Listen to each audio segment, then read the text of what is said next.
Have you ever wondered why one router bit costs just $*$10, while another looks almost identical, but costs $*$80? Is the expensive one really better, or are you just paying for the brand name? If you're new to woodworking, this is one of the biggest questions you'll face. Today, we're breaking down the real differences between cheap router bits and premium router bits. We'll look at cutting performance, durability, carbide quality, safety, long-term value, and most importantly, which one actually makes sense for your workshop. Because sometimes spending more saves you money, and sometimes it doesn't. Let's find out. First, what actually makes one router bit more expensive than another? At first glance, most router bits look almost identical. They all have a steel body. They all have carbide cutting edges. And they all promise clean cuts. But the biggest difference is usually something you can't see immediately: the quality of the carbide. Premium manufacturers often use higher grade carbide that stays sharper longer and handles heat better.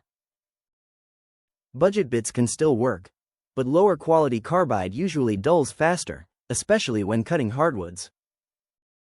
So while both bits may produce similar results on day one, their performance over time can be very different. Now let's talk about cut quality. A sharp router bit leaves smoother edges, requires less sanding, and reduces tear out. Premium bits are typically manufactured with tighter tolerances. That means the cutting edges are ground more precisely.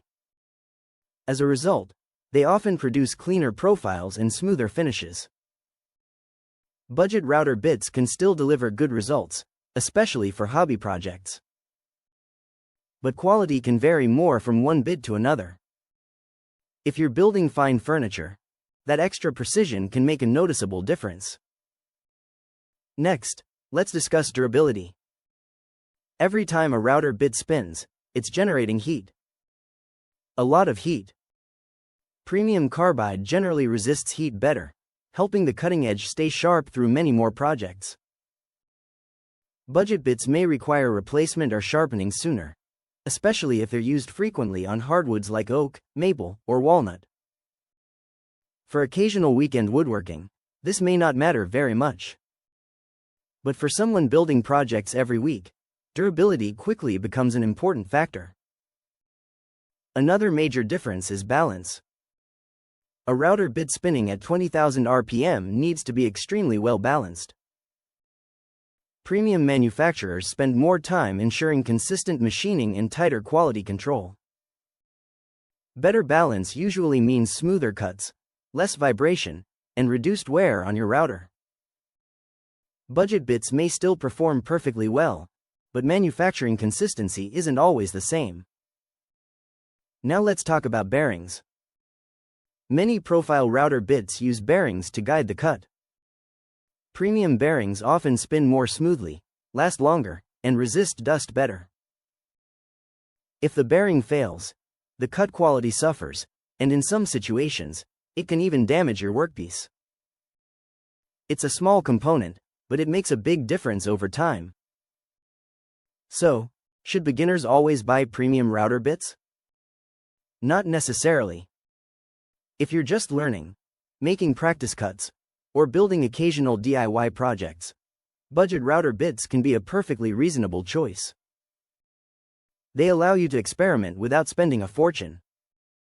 Many hobby woodworkers successfully use affordable router bits for years. The key is understanding their limitations.